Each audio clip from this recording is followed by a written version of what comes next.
第一线的警消人员公务无闲，除了执行平日的治安救护以外，更要协助防疫工作。大塘中央酒店为了替这辛苦的警察、消防兄弟加油打气，特别料理出5菜饭店顶级的餐点，要来送予台南市警察局第1分局以及消防局第1大队的所有同仁，为因来补元气。我站在这边都可以闻到饭菜香哦，可见呢，台糖长荣酒店他们事实上非常的具有爱心，而且帮忙我们的警察同仁呢。其实第一线的医护人员很辛苦，但是第一线的员警也非常辛苦，因为他们除了平日的治安工作之外，还要协助防疫工作。也就是因为这样子，我们把这个好不容易得到了疫苗中央配送的疫苗，我们让第一线的员警外勤的员警也优先施打。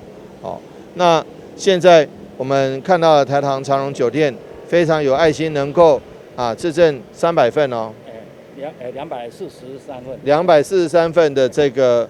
便当来提供给我们员警来食用。那我相信这个高品质，而且服务又特别好，而且整个的这个餐饮水准特别好的我们台糖长荣酒店，我们平常在那边办活动都已经非常多了，但是现在看到台糖能够发挥爱心，本身受到冲击，但是还是发挥爱心来帮忙我们的第一线的员警，内心充满了感动，也谢谢台糖酒店，长荣酒店，也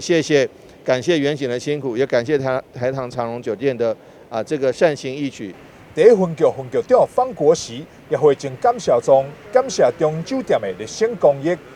我们感谢第一线的医护人员，还有第一线的这些警务人员，我们特别的感谢。那当然企业，尤其在企业经营，现在也是很辛苦，但是我们还是不忘误了这些第一线为我们在做防疫、在监察这些的警务人员。那为了代表我们对他们的警务人员的感谢，那我们的台糖长荣的助攻队特别发起了这个爱心的便当，由5星级的我们的主厨特别调制的这个很丰富的这些便当来像我讲的，对，来助食来给警务人员享用，希望透过这个享用，代表是我们的对他们的一种所谓尊重，对他们的一个所谓关怀，希望他这些小小的心力能唤起大家对这个警务人员的一个辛苦的慰劳。除了有长荣酒店的爱心便当，大都会卫生车队也免费协助外送餐点到1分局下来的派出所，不管是饭店也或是车队，拢用家己的方式来感谢辛苦的防疫工作人员，值得鼓励。台南新闻张硕伟采访报道。好，谢谢。